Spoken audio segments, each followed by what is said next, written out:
Good morning, everyone, and welcome to another episode of Financially Speaking. My name is Cole Bruner from Bushka Retirement Solutions and Bushka Wealth Management. And joining me today is Zach Kihas, also with Bushka Retirement Solutions and Bushka Wealth Management, as well as our co-host, Tony Shore. Now, listeners, if at any point during the show today you want to get some more information about what we're talking about, or really any retirement topic, feel free to give us a call at 715-355-4445. You can also visit us online at retirewithbushka.com.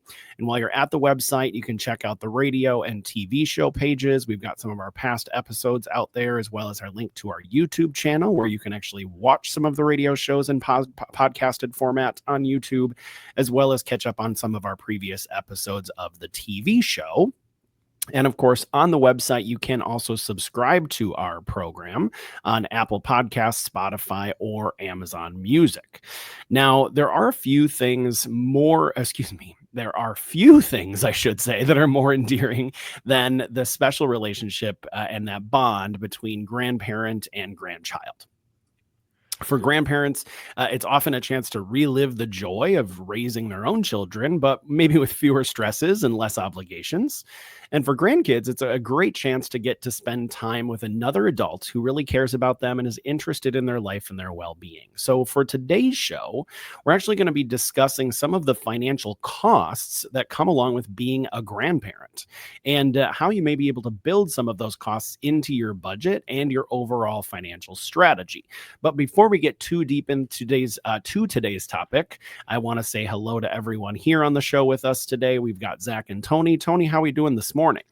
Well, I'm doing great this morning because I'm excited to do a show with Zach. Zach, this is going to be a lot of fun. Cole and I have been doing this for years, but having you on the show is going to add, I know, a new dimension. And I'm not just talking about your shirt either. I think that this is going to be fantastic. I've had a great week. I'm excited about this. I know, Cole, that you've been hearing from a lot of listeners out there and viewers to the show, and you guys love meeting with them. You have a great staff there at Bushka Wealth Management. And I encourage our listeners, if they have questions, to give you guys a call, set up those appointments, meet with the team, and you've got it all there under one roof for financial planning, the whole works. Now, Zach, how have you been? I've been good. Have you? Getting ready for summer ending, getting into the fall where I get into my mode of hunting. Oh, yeah, you're a hunter, right? Yes, I do a lot of traveling. Oh, okay. Okay. So you travel to hunt. You go further north, or where do you go? All over. This year's 2 trips up to northern Canada. Oh, wow. Northern Canada. That's awesome. Yeah. Yeah. Mitch, who has edited the shows for many years, he just got back from Canada. He goes fishing, though. He's mainly just fishing, but he always, the best fishing, he says, is in Canada. You should see, he just throws the hook in and pulls out walleyes like this. It's like, last year during our bear hunt, that's how it was. We were fishing on water where they claim, it hasn't seen human activity in 20 to 30 years. So anything you threw out, there was action following. Yeah. Yeah. He said you barely needed bait. You just threw a hook in and they grabbed. Yeah. He was on a pretty obscure lake too, that not a lot of people go to, like a fly-in thing or something, or one of those like seaplane things. So yeah, that's pretty cool. And Cole, what about you? You've been busy. You've got so much going on. Zach, I know you've been busy too, but you guys make me pale in comparison. Cole, you're running the show over there. What's going on? Well, just busy helping clients and trying to enjoy the last bit of summer here, and, squeezing every ounce of that warmth and sunshine out of it as I can. Because as we all know, if you've been an avid listener of the show, I'm not a winter person personally. Yeah. So I definitely am not looking forward to summer drawing to a close, but hopefully we've got at least another month or two of decent weather before it starts to get chilly out. Yeah, that's true. I mean, I can't believe I can't believe I turn on the TV, there's NFL football games on already. I'm like, Yeah. summer cannot be over. I just I don't understand that. I want to hang on to it as long as I possibly can. So now none of us, the three of us, we're not grandparents, but you said we're talking about this today. But I know you work with a lot of people who are grandparents. We do. And we've seen what our grandparents do. I have kids, so I know how my mom and dad have spoiled my kids. I bring my kids, they like to go to the farm, see grandma and grandpa. And back in the day when they were younger, my mom would bring out all the sugars, donuts for breakfast, donuts for lunch, donuts for dinner, candy in between. I'm like, Mom, you would have never let me eat this sugar cereal and these donuts and candy before meals. You never let me do that. You said it was bad. And she goes, of course not. This is payback to you for all the misery you put us through. This is payback. This is my time. So, all right. I get that. We all want to spoil our kids, but where do you want to start this discussion today? We'll start with clipping your article titled, "How Much Does It Cost to Be a Grandparent?" This brings some insight and details that we find very interesting. It begins with an excellent rundown of what it costs to be a grandparent in 2025. A recent study by the Senior List shared in the article looked at how grandparents are supporting their grandkids, and it really puts things into perspective. They surveyed more than 1,200 older adults, asking them how much help they give, what kind of support they provide, and how much it impacts their own savings. Shockingly, 96% of grandparents said they've taken on some financial costs for their grandkids, spending close to $4,000 a year on average. What perhaps more concerning is that many said they've even considered putting their own financial well-being at risk by delaying retirement, dipping into savings, and more, all out of love and desire to help. I mean, recently I had a client. This is a great topic for that because, I told her, we have to develop the line on how much support do you provide to your grandkids and help raise them. And, you got to bring your daughter into the picture a little bit more and be like, hey, I'm on a fixed income. I can't be doing this all on myself. You should provide some of these sources. Yeah, absolutely. I mean, sometimes we have to have those difficult conversations with clients that help them to recognize where, maybe they're overspending in those areas and it's starting to have an impact on their overall financial plan. Yeah. Yeah, and I mean, I guess I'm kind of surprised that 96% of people out there say they've taken on financial costs for their grandkids. I wouldn't have guessed it might have been that high, especially if it's big expenses. But we all do like to spoil our grandkids, so I shouldn't be surprised. What are some of those common expenses? Well, according to that study that Zach had mentioned earlier, grandparents are kind of spending in all sorts of ways, and it does really add up over time. So here's a few specifics from that particular study. First, around $1,000 a year on big ticket items like a down payment on a house or even potentially buying a car. And then another $1,000 may go to tuition, school costs, or college. Add another $1,000 onto housing support. And then also vacations and travel to visit grandkids is another $1,000. And then, of course, you've got things like $600 for savings or college funds and $500 on everyday expenses, $500 in regular allowances, $400 on gifts, $300 for clothes and shoes, $300 for dining out, $300 for extra curriculars, $250 for healthcare, and $200 for entertainment. So when you add it all up, it's really easy to see how this kind of support, while generous and of course given with love, can quietly strain some of your own personal finances, especially with rising costs across the board from things like groceries to gas to healthcare. And while the instinct to help is natural, obviously, the tough reality is overextending yourself could jeopardize your own retirement security. And certainly no one wants that. Not you and not your grandkids either. Well, that's true. And so a lot of those funds are big, and some of those numbers might be even bigger for some people, I think. Yeah. So does that survey provide any insight into whether or not some grandparents might have to sacrifice some of their own things for their grandkids? It does. And truthfully, it's pretty eye-popping stuff. Yeah. Let's talk about the real sacrifices grandparents are making or thinking about making to help their grandkids financially. And it's not just the small stuff. According to the article, about 1 in 4 grandparents have already tightened their belts and started living more frugally to make ends meet, and half say they've at least thought about doing so. That's a lot of people reworking their budgets out of love. Then there's the big one, pulling money from savings or retirement accounts. About 14% have already done it, and more than half, 57%, have seriously considered it. That's tough because the money is supposed to be there to support you later in life. And another stat, about 10% have delayed retirement, and another 42% are considering it. And about 1 in 10 say they've taken on debt, with many more contemplating it. It just goes to show that how deeply grandparents care and how they are willing, or how far they are willing to go. But it also raises a really important point. While generosity is admirable, it's critical to find a balance, because helping loved ones shouldn't come at a cost of our own security down the road. Yeah. And those are incredible statistics. I mean, Zach, it's crazy. To me, it seems clear that if helping your grandkids is potentially on the horizon, it's essential to be working with a financial professional, a team like you have there at Bushka. Don't you think so, Cole? Oh, absolutely, Tony. I mean, obviously, a financial professional is going to be able to help you to figure out how you might be able to support some of your grandchildren's needs without sacrificing your own financial stability.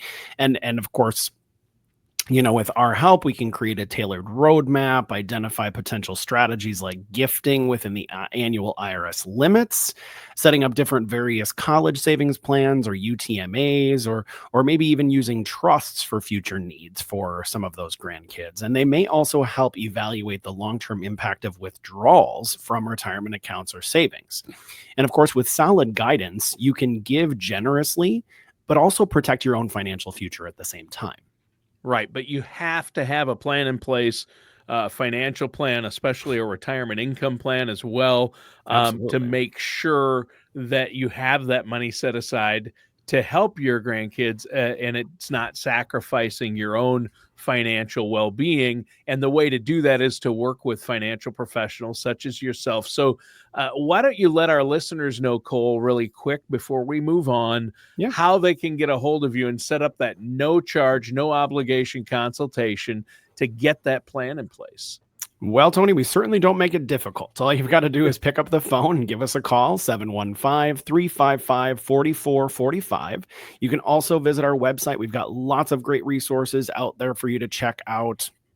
That's retirewithbushka.com. That's retirewithbuska.com. And of course, you can check out all of the various resources out there before scheduling a complimentary consultation. But if you're ready to schedule that consultation right now, you can do so by calling the office directly or going directly to the website and scheduling through that Book Now button. And of course, as always, you can schedule in our Wausau office, our Eau Claire office, or virtually if that works easier for you. Yeah. And I think that's great. Now, during the show, you guys have been talking about some of the financial costs that come with being a grandparent or can be there. And in the first segment, you broke down a survey conducted by the Senior List, which revealed that a lot of grandparents out there are spending money on their grandkids and even helping out with some large purchases, tuition, housing, allowances. I know helping pay off college loans. Some grandparents help with that or want to help with that. So what's next on the agenda talking about this topic today? The article referenced above, titled "How Much Does It Cost to Be a Grandparent?" has more info that we're eager to share with you, our listeners, today, including a thorough rundown of the pros and cons of spending money on your grandkids. Let's start with the upside, because there are some really heartwarming benefits to helping out your grandkids financially. The first, there's the joy of being there. Whether it's gifts or special outings, those shared moments average a few $100s a year, helping build stronger family ties and creating memories that really matter. Then there's the bigger picture. Things like contributing to a college fund or a savings account. That's not only supporting their future, but it's also letting you leave a lasting legacy, knowing you've helped them pave the way. Covering essentials like clothing and healthcare is a powerful way to ease some of the pressures of their parents and give your grandkids more room to thrive. And don't forget, then there's the benefit these gifts can actually come with some tax benefits, like contributing up to $18,000 a year without triggering gift taxes. Options like 529s can help you give smarter while preserving your own savings for the road ahead. And maybe most importantly, there's the joy in giving. In fact, 80% of grandparents say they love being able to help, according to the article. It's not just about the money, it's about staying connected, staying involved, and finding the real purpose in the act of giving. Right. And you know what? As I mentioned earlier, I'm not a grandparent yet. Don't age me too fast. I know I'm not as young as you guys, but the idea of doing things to build a lasting connection with grandkids really hits home for me. I hope to be a grandparent someday. And I know I appreciate what my parents and the other grandparents did for my kids.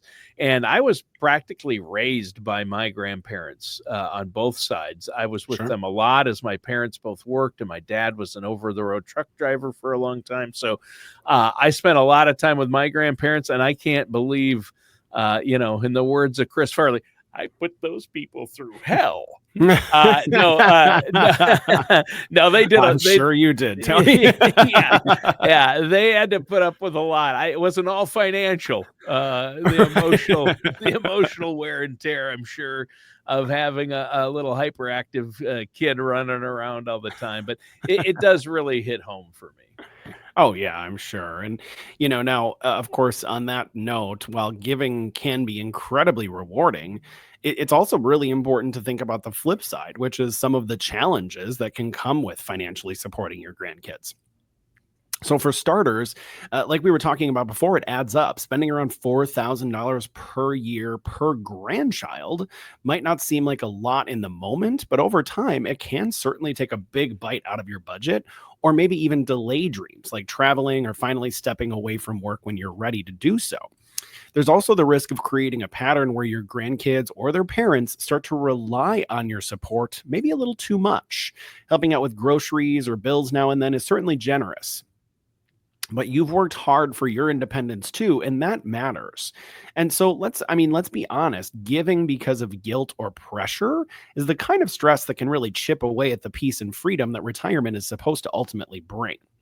And more spending now can also mean less flexibility later. If an unexpected health issue popped up or if long-term care became necessary, those monthly costs can be significant, often more than $8,000 or more, and you certainly want to be financially prepared for that.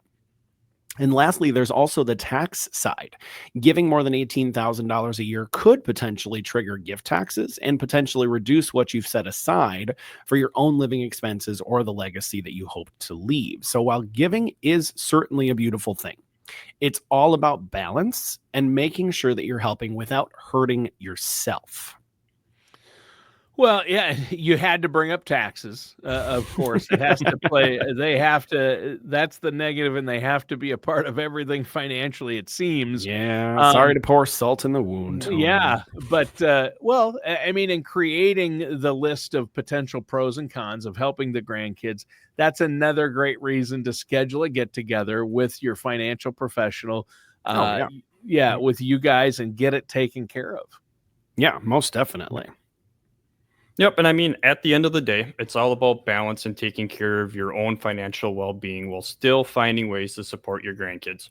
Generosity is a beautiful thing, but it shouldn't come at the cost of your financial future. And with 57% of workers already feeling behind on retirement savings, it's a reminder to double check your own financial foundations first. The good news is that you don't have to choose between your future and theirs. With a little planning and some solid strategies, you can do both. One possible option is to look beyond just handing out cash. For example, if you're thinking about helping with educational expenses, a 529 savings plan might be a better fit. It's designed specifically for education, and there's a nice perk for the grandparents. The grandparent loophole not allows you to contribute without hurting your grandchild's financial aid eligibility. And 529 plans aren't just for tuition. They help cover room and board, supplies, fees too. Plus, if the grandchild doesn't use all the funds, you now have the option to roll over the leftovers into a Roth IRA tax-free. So yeah, you can be generous while also being smart about it. With the right tools, you're not just giving, you're setting them up for a long-term success while protecting your own. Well, and Zach, those comments are a great reminder that a thorough financial strategy is what you need, and it will position you to take care of your needs while also helping tackle some of your wants. I mean, you got to cover the needs first, but then if you have a good plan in place, you'll be able to cover some of the wants, like helping your grandkids. Yeah. Yeah, absolutely. I mean, some people might sneak that into the need category depending on their situation. But Sure. obviously, helping yourself and setting yourself up for financial success is most important, first and foremost. And I think if you asked most grandparents, they'd tell you they do just about anything for their grandkids. And honestly, who can blame them? There's, this beautiful line from the article that says grandchildren are the dots that connect the lines from generation to generation. And I think that's really great. And I think it's really true as well. But, as heartwarming as that is, it's also real life. And the costs of being a grandparent can sneak up on you fast. From little treats to big time support, it ultimately adds up. And for some, it can even throw your retirement plans off track. So yes, spoil the little ones, love them, lift them, support them, do all of those things. But don't forget to look out for yourself too. Because when you're financially secure and at peace, every moment that you spend together becomes that much more meaningful, I think. Wow. Yeah, you're so right. And I think that's great. And if our listeners out there have questions or want more information about this, how can they get a hold of you there? Well, Tony, all they've got to do is pick up the phone. Give us a call, 715-355-4445. They can also visit us online at retirewithbushka.com. That's retirewithbuska.com.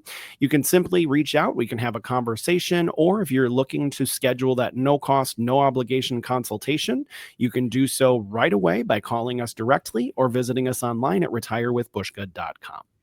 All right. And I think it's been a good conversation today. We've been chatting about the costs of being a grandparent, right? Mm-hmm. Including some of the obvious expenses, as well as costs that might fall through your planning cracks. Right. You want to make sure they're covered. And again, it's been a great show. Zach, what do you have for us here in our final segment? Well, let's keep our focus on financial needs of grandparents by analyzing another Kiplinger article titled 4 Money Mistakes Even Good Grandparents Made with Grandkids. One of the biggest things the article points out, and it's such a good reminder, is the importance of encouraging your grandkids to earn and save their own money. Yeah. Think back of when you were a kid. I mean, for me, it's not that long ago. Okay. Shots fired from Zach. Okay. I'm going to put a check. Zach made derogatory age comment. Okay. Got it. It's important to encourage your grandkids, to earn and save their own money. Mm-hmm. Thinking back to when, we were kids, remembering picking out something that you really wanted. Maybe it was a shiny new bike, Tony, maybe a Barbie, or even a special gift for your mom. Sure. You saved every penny, worked hard, and when you finally got around to it, you treasured it. You probably still remember how proud you felt. That kind of pride is powerful, and it's something your grandkids deserve to feel too. So instead of just buying that toy or gadget or whatever it is for them right now, help them set a savings goal. Something fun but manageable. Then offer some ways that they can earn money, like little chores around the house, helping in the yard, those sort of things. And then when they finally save enough to make the purchase, celebrate it with them. Because it's not just about the item, it's about the confidence and the sense of accomplishments they carry with it. Let them feel the joy of earning what they want. It's the gift that lasts a lot longer than anything you can buy off the shelf. Well, it is, and that's creating a lot of meaning and education for the kids too. And I wish my parents and grandparents had done more to educate me on finance. But I do remember when I got my first job. I was pretty young. I grew up on a farm, so it was walking the bean fields and picking weeds or rocks in my grandpa's fields, and I'd get money. And I remember how thrilling it was because I'd save up my own money to buy something I really wanted, right? That big ticket item that I really wanted, or save it. That was a sense of accomplishment right there.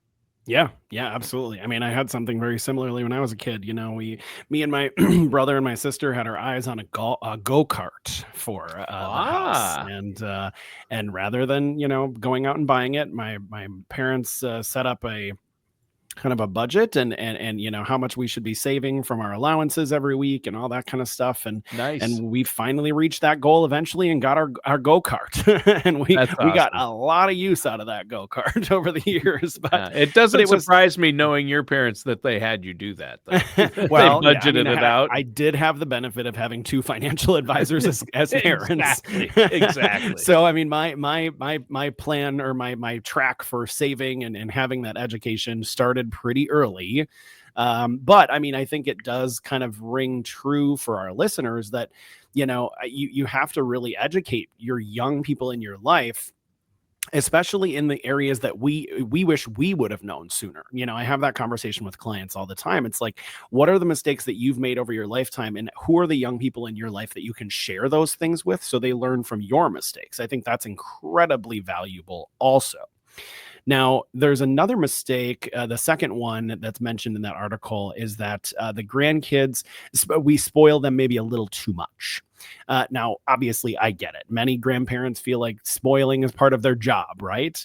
But when every visit comes with gifts, it can start to feel like a mini entitlement program. And let's be honest, sometimes we're the first to say that these kids are too materialistic, right? While also then handing them a brand new toy. Right. Yeah. But I mean, think back to your own grandparents. The best memories probably aren't about presents. They're about presence. The hugs, the stories, the time that they spend with you rather than the things that they give you. I think that's really what sticks. So, cook with them, play a round of golf with them, go grocery shopping, talk about budgeting, make that the gift, because your time is ultimately what they're going to what they're going to remember the most. Yeah. Yeah, I think that's 100% true. For me, it's true. That's what I remember the most about my grandparents. And I bet our listeners out there who have maybe lost their grandparents decades ago still have very vivid and warm memories of them. And what's more valuable than that? Right. Yeah, I mean, ultimately, that's what we want as individuals, for people to remember us through the memories that we created, not about the things that we bought for them. And ultimately, that new Barbie or that new toy that they're looking for at 10 years old is probably not going to be as memorable as the time that they spent with you, that vacation that you guys took together, all of those different things that you can do that make that lasting long-term impact. Right. So, Zach, what's next? What's the next mistake? Well, how articles are, they have a list, and let's talk about mistake number 3 that they pointed out, which is not preparing your grandkids for their inheritance. The article explains that baby boomers are expected to pass down more than 70 trillion over the next couple of decades. That's a massive wealth transfer, and for many families, a lot of it might skip a generation and go straight to the grandkids. But here's the thing, inheritance shouldn't just show up like a surprise lottery ticket after you're gone. You're not just your money, you're also your values. And passing these on is just as important as passing on the dollars. Talk to your kids, your grandkids now. Let them know what matters to you. Maybe it's education, or owning a home, or giving back to a cause that you truly care about. Share those dreams while you're here, and then that's the real legacy that they can carry on after you're gone. Yeah, exactly. Mm-hmm. Yeah, I think talk about those things. Yeah, exactly. And the way to make all this happen and enable it is to have a good financial strategy. So before we go, we're out of time. Cole, let our listeners know one more time how they can get a hold of you and set up that no charge, no obligation consultation. Yeah, absolutely. They can simply give us a call at 715-355-4445, or they can visit our website, which is retirewithbushka.com. That's retirewithbuska.com. They can schedule that complimentary, no obligation consultation at the website. And remember, you can schedule in Wausau, Eau Claire, or virtually, whatever works best for you. All right, sounds good. And that does it for today's episode of Financially Speaking with our hosts, Cole Bruner and Zach Kaios.